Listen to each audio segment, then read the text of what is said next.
I'd also like to begin by thanking you for standing in solidarity with us against what happened in Kashmir a few days ago. I apologize. I was supposed to be here yesterday, but I was forced to cancel my visit here yesterday because I had to go to Kashmir and meet some of the injured people. I'd also like to thank Revant Reddy ji and the Telangana government for hosting this wonderful summit.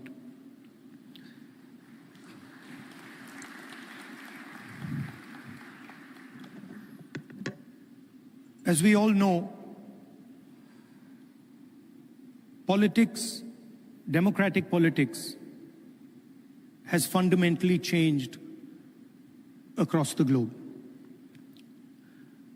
The rules that applied, I would say, a decade ago, simply don't apply anymore. Sometimes, when I speak to younger members of our party, I tell them that what was effective 10 years ago, the tools that worked 10 years ago, simply do not work anymore. They cannot face the concentration of capital, modern media, modern social media. And so, in a sense, the old politician is dead, and a new politician, a new type of politician has to be constructed. And that really is the challenge in front of all of us. What does this new politics look like? What are the ideas that emerge from this new politics? I'm sure you've had a deep discussion about policies, about how we should think about education, how we should think about regaining the democratic space, how we should think about healthcare. And each one of us has a particular view on that. So I'm not going to delve too much into the policy positions. I'm going to talk about what I think is the correct lens with which to approach our politics. Some years ago, we in the Congress party felt completely trapped and isolated.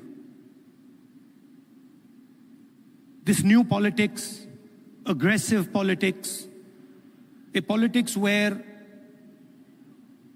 the opposition is not talked to, but the idea is to crush the opposition. And we found that all our avenues were compromised. The media, the general atmosphere did not allow us to operate the way we would like. And so, we reached back into our history and we decided to walk from Kanyakumari, which is one of the southernmost parts of our country, all the way to Kashmir, where I was yesterday. And I'd like to tell you a little bit about what I and some of my colleagues discovered on that journey. It's not a small walk, 4,000 kilometers. And I don't think we understood quite what we had taken on when we began it. But once we began, there was no way backwards. So we just carried on walking right to the end. And I essentially learned two things from that walk. Our opposition across the world has a monopoly on anger, fear, and hatred. And there's no way that we are ever going to be able to compete with them on anger, fear, and hatred. They are going to outdo us, outmaneuver us, and beat us every single time when it comes to fear, anger, and hatred.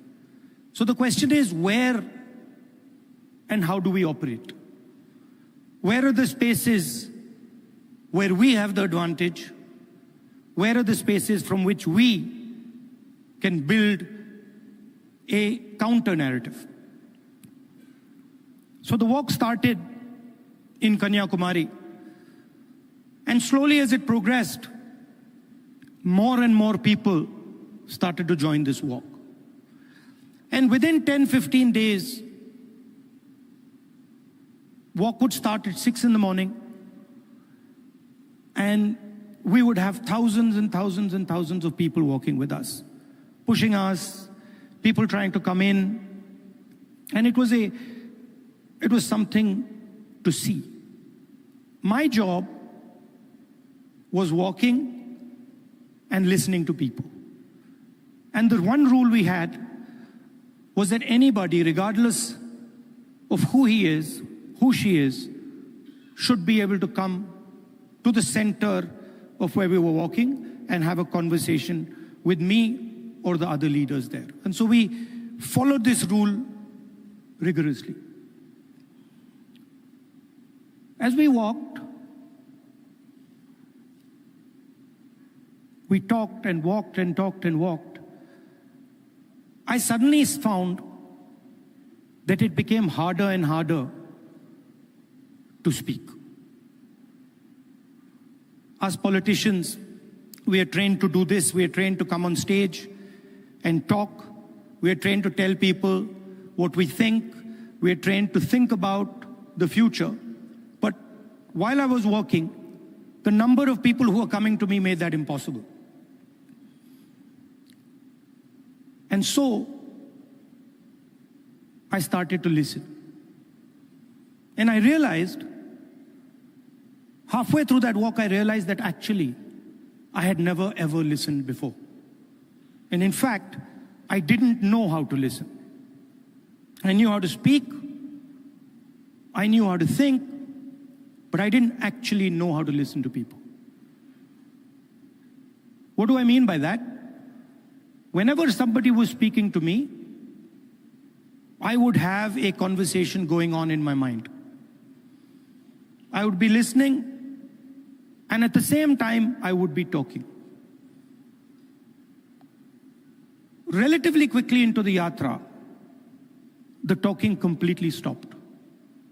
And all I was doing was listening to the people who were coming next to me. And I discovered that there is a completely different way of communicating with people, a much more powerful way of communicating. And that way involves me or us becoming completely silent and listening deeply to exactly what it is they're trying to say. I'll give you an example. The one that really struck me. We were walking. It was early morning, it was still dark. And this woman came running towards me, and she held my hand. And the moment she held my hand, I felt fear in her hand. I didn't say anything. And I asked her, "What's happened?" And then she started.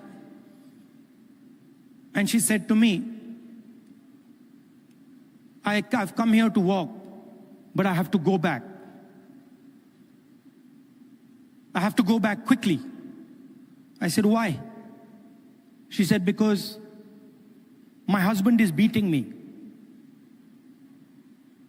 My husband is thrashing me, and I have come here to this yatra." And then I said to her, I said, "What do you want me to do?"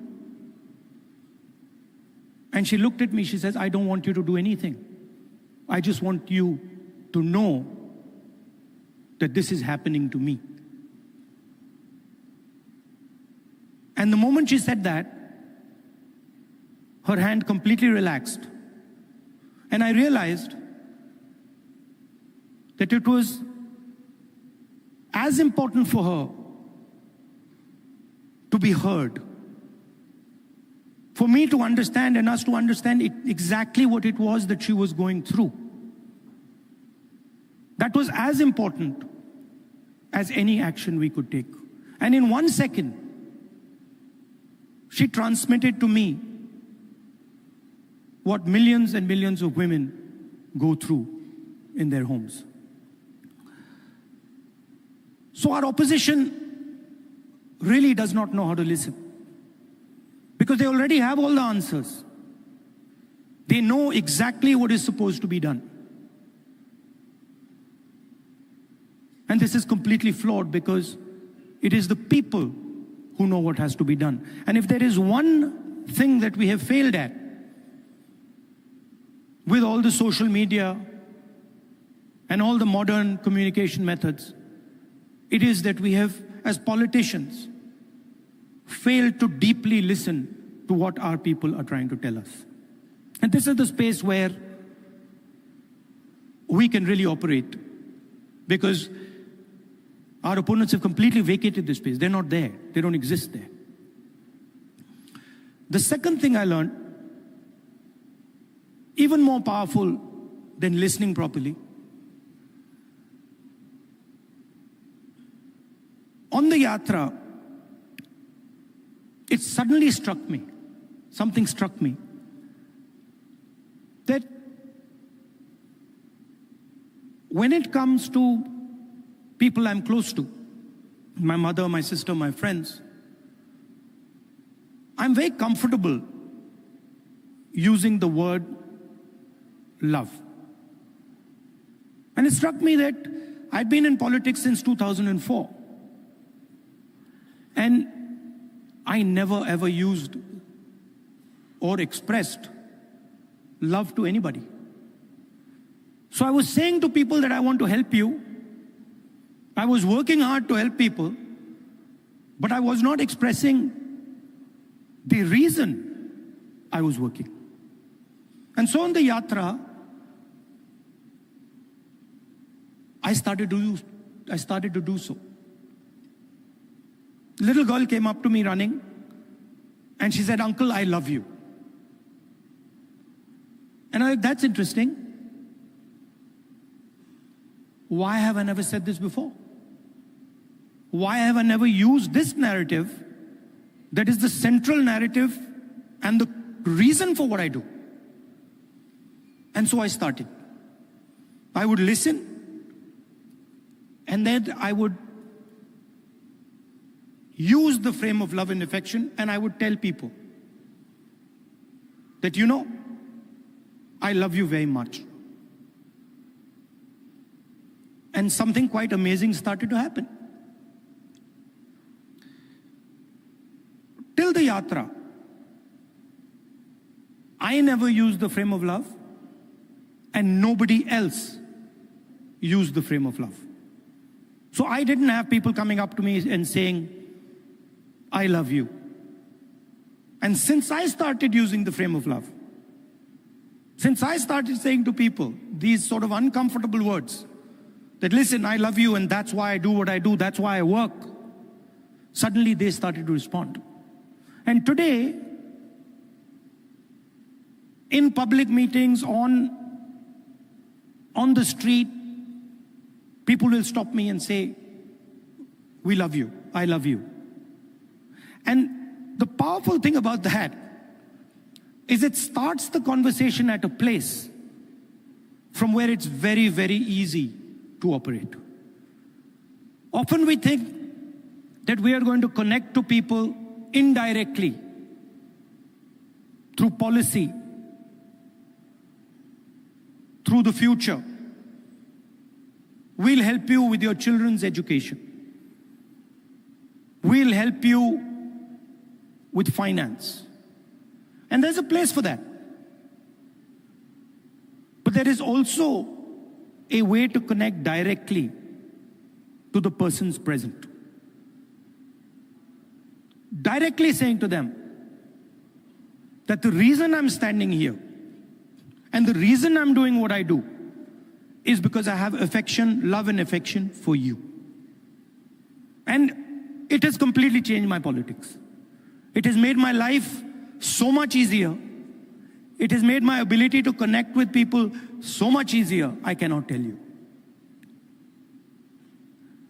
On the yatra, we got a slogan.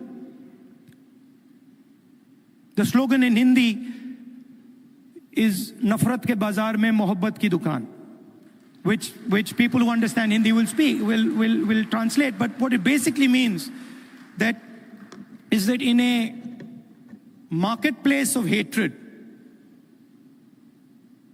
you are opening a shop of love.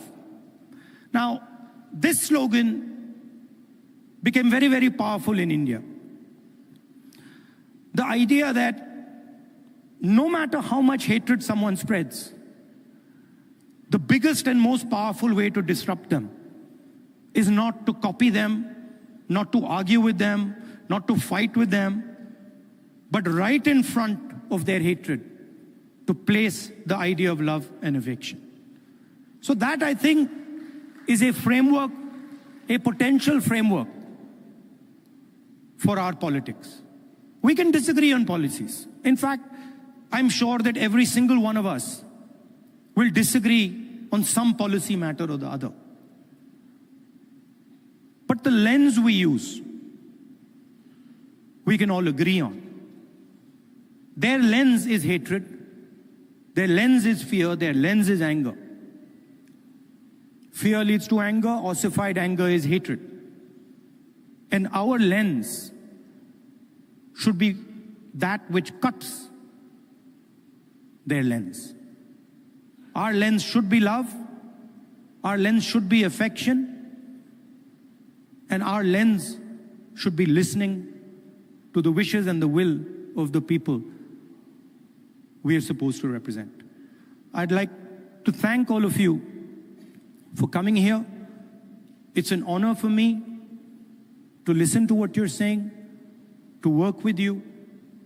And I'm confident that this summit will generate the ideas that we need to build a new politics in India and the rest of the world. Thank you very much.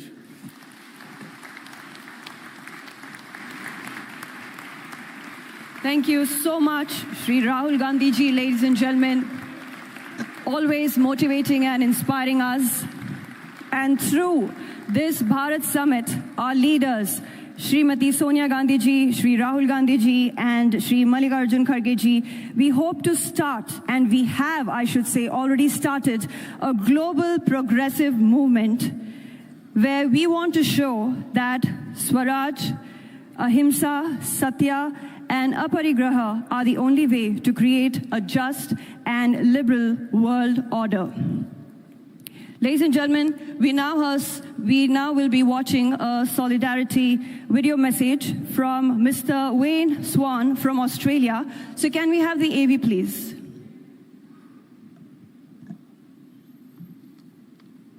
My name is Wayne Swan. I'm the President of the Australian Labor Party, and I wish you all a very, very successful conference. As Social Democrats, we all believe in the power of public policy to change people's lives forever. Our central purpose is to address economic injustice wherever it is and for however long it takes. We know that without greater economic equality, it gets harder and harder to address racial and gender equality. In an era of hyper-individualism and the power of oligarchs, it gets harder and harder for us to secure economic equality. Our commitment must be to solidarity. We need to recognise that each of us have a stake in each other's success. To win the battle of ideas, we need a dedicated party organisation. Party activism has never been more important, particularly with the rise of fascism and the power of oligarchs in countries like the United States. Around the world, democracy is in decline. The far right is on the march. It's within our power to resist these trends and to build a new social democracy that will deliver greater equality and justice for working people. In the United States, we see a government of billionaires, for billionaires, and by billionaires. Democracy in that country is under threat. And around the world, we see the survival of the fittest mentality emerge from the far right. My message today is that we can defeat the oligarchs, we can defeat the far right if we have the right set of policies and the right amount of activism. There is no substitute for a dedicated party organisation and a policy platform that appeals to working people. And no policy objective is more important than making sure that everyone has the capacity to work and has the security of a social safety net, particularly in health and education. So our challenge is to connect, to motivate our members so that we can build a fairer society and a more prosperous economy. So much, Mr. Wayne Swan there. And now, ladies and gentlemen, we have a solidarity video message from Mr. Lars Klingbeil from Germany. So can we have the AV, please? Dear comrades and friends, dear Rahul Gandhi, on behalf of the Social Democratic Party of Germany, I would like to convey to you the warmest greetings. I would like to thank Rahul Gandhi and the Indian National Congress for hosting this international conference. Unfortunately, I cannot take part today. As many of you know, we are in the midst of forming a government in Germany. Dear friends, the issues we're facing in Germany and in Europe are closely connected to the topics you are discussing on your conference. Our international rule-based order has come under great pressure. Almost on a daily basis, we are witnessing attempts to disrupt, to undermine, and to circumvent the rules, values, and institutions that define and structure the very ties that bind us together in this world. Unfortunately, we are witnessing the increased questioning of these achievements. Threats, blackmail, and strong armed tactics are replacing negotiations and the belief in corporations and the search for common interest. Attempts are being made to replace the rule of law with the rule of might. These developments must be stopped. We need to return to the universal acceptance of the rule of law. We need to strengthen and improve the institutions of our international rule-based order. Dear Rahul and dear friends from the Indian National Congress, I would like to thank you for organizing and hosting this international conference. In the face of recent developments, an international conference that aims to discuss how to deliver global justice is more than timely. I take it as a sign for hope that members from Progressive Alliance, Progressive International, and a delegation from the Socialist International are convening together on this weekend in India. This conference and the work you are doing is vital to find the answers to the pressing questions of our time. In order to battle the rise of right populists, we need progressive, democratic, and social responses. Dear comrades, this conference is an important step to the right direction. I look forward to further strengthen our cooperation. Let us contribute to a world that is safer, more just, and enables us all to live in dignity, prosperity, and peace. I wish you a successful conference. Thank you so much, Mr. Lars Klingbeil there. And now, ladies and gentlemen, we have our distinguished international leaders here present, and I will be introducing them onto the stage to speak to all of you. So I now request Mr. Giacomo Filibeck to please step forward and address the August gathering.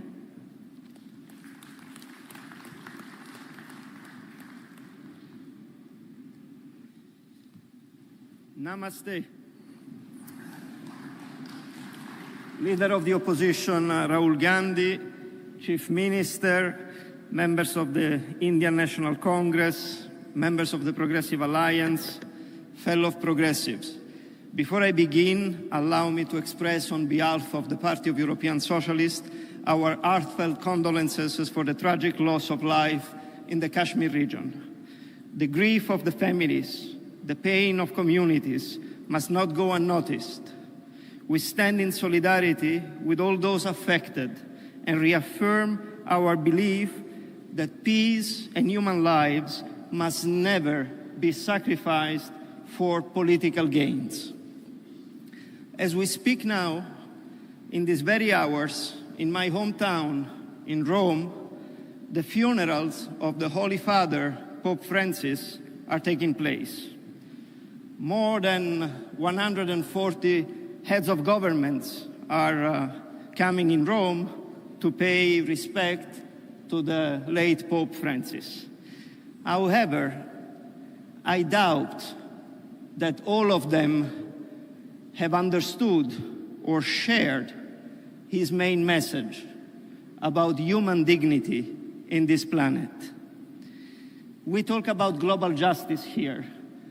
The message of Pope Francis is that there cannot be peace, there cannot be human dignity, there cannot be solidarity without justice. And we hope that his legacy and his ideas will resonate, especially in all those attending the funeral today.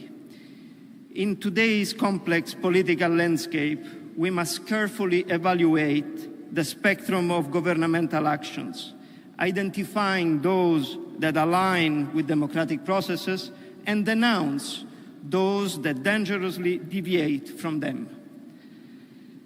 As you all know, because you are all involved in politics, there are political decisions taken by our adversaries in government which we can disagree with, and yet we can understand them. Some of their policies may be damaging, and yet we know where they come from. Some of their moves and tactics would be seen as despicable, and we would challenge them, demanding corrections. And yet, we could consider them a tolerable part of the alternance of power dynamic in functioning democracies. But then, there are some policies, some decisions, some actions, some narratives that are beyond our understanding, that are destroying the very fabric of our democratic societies, and that are beyond the human logic. In these very days, and in the recent years, we have witnessed a multiplication of those actions in many corners of many regions of our planet. Our task is to call those actions by their names, as criminal as they are. If we fail to denounce those actions, we will be accomplice in normalizing practice that prevent from the start any attempt of achieving social justice. Few examples. Can there be social justice in Turkey if academics, journalists, politicians are in prisons, where political plurality, a key component of democracy, is under attack, as it has been shown in the case of the arrest of Saladin Demirtas, the leaders of the Kurdish minority in 2016, or the very recent arrest of Imamoglu, the mayor of Istanbul, who was said to be the real challenger of Erdogan and the winner of that competition. Can there be social justice under those conditions? Can there be social justice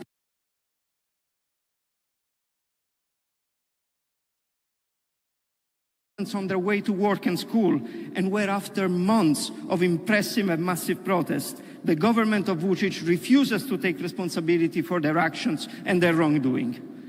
Can there be social justice in Ukraine if your country is invaded, civilians are killed indiscriminately, women raped, and kids kidnapped?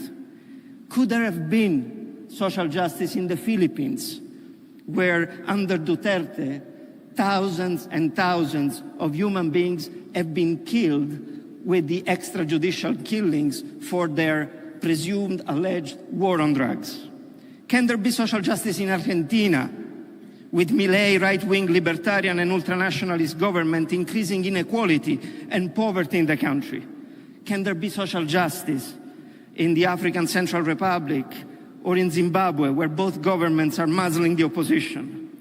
Can there be social justice in Tunisia with Sayed, when political opponents are incarcerated and political plurality is under attack?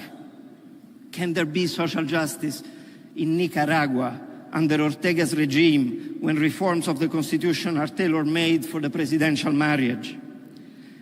And can there be social justice in the Middle East, where the entire population of Gaza is risking to be annihilated? Don't get me wrong here.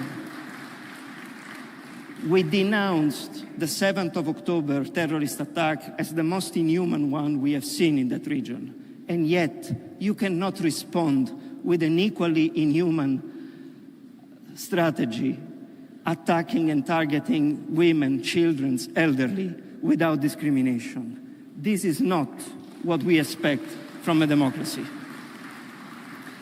And to conclude, even if the list is long, can there be social justice in the United States, where Trump systematically undermines democratic institutions by challenging the independence of federal agencies and free media? What was once considered a global model of democratic governments has devolved in a troubling narrative of institutional erosion and democratic backsliding. Comrades, as I said, this list can be longer than that, but we don't have enough time at disposal. But I know that all of you know yourself what and which countries I'm referring to, because you all have witnessed, in one way or the other, forms of injustice in your country. And if it was not in your country, it was in the neighboring country. And if it was not the neighboring country, it was in the region of where you stay in this world. The perpetrators of injustice in our systems are nowadays aligned, and they cooperate with each other. They speak the same language, and it was very eloquently said by the leader of the opposition, Rahul Gandhi, of hate and discrimination. We must dismantle the fear of the other and replace it with a narrative of unity, dignity, and shared progress. For all these reasons, it is of utmost importance that we all mobilize as progressive forces in unity around the world. We need to reinvigorate the global progressive movement, one that is driven by the belief that a better world is possible. For us to succeed, it is essential to deepen our links with all players like-minded around the world. And together, we can build a common narrative and have a common voice to face this fragmented world that lies ahead. Yesterday was the 80th anniversary of the liberation of my country, of Italy, from the Nazi fascist occupation. We must never forget the sacrifice of the lives of the resistance movements in a country like Italy. Their sacrifice is what allowed the generation afterwards, like mine, to enjoy a system where human rights, freedom of speech, democratic practices are possible. There are forces in this world that are trying to push us to forget that sacrifice or to minimize it. We shall never allow this to happen. And the best way to do it is to unite ourselves under the leadership of leaders like Rahul Gandhi and all the leaders of our parties to make our voice heard in every region of the world. Bella ciao.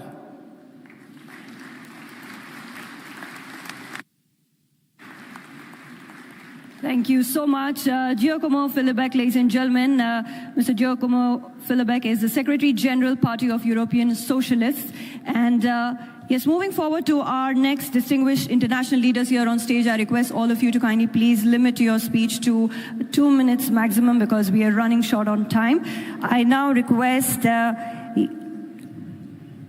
yes, Mr. Bert Koenders to please step forward. Mr. Bert Koenders, former Foreign Minister, to address the gathering.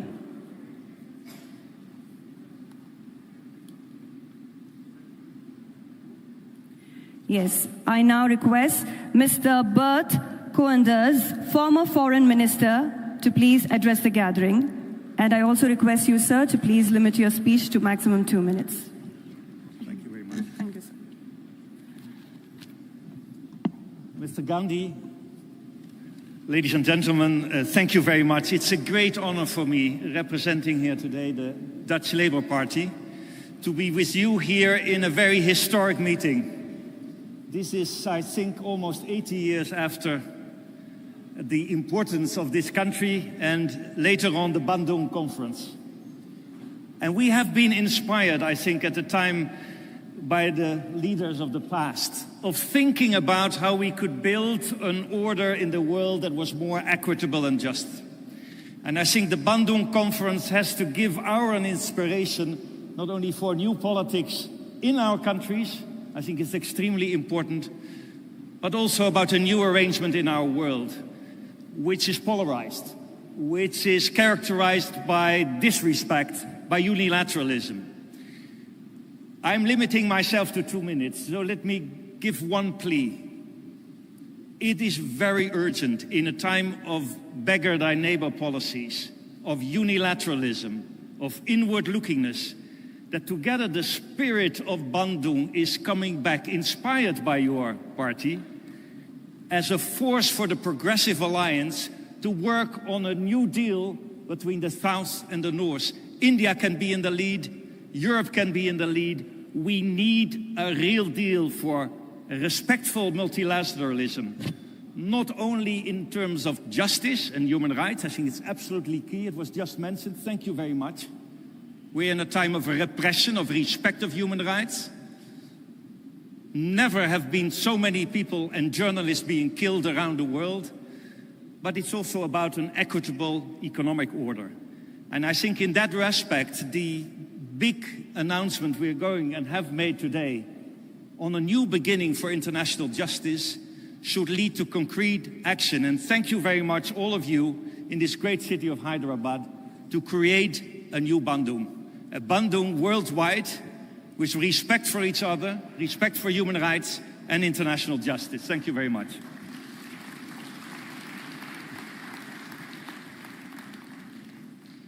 Thank you so much, sir.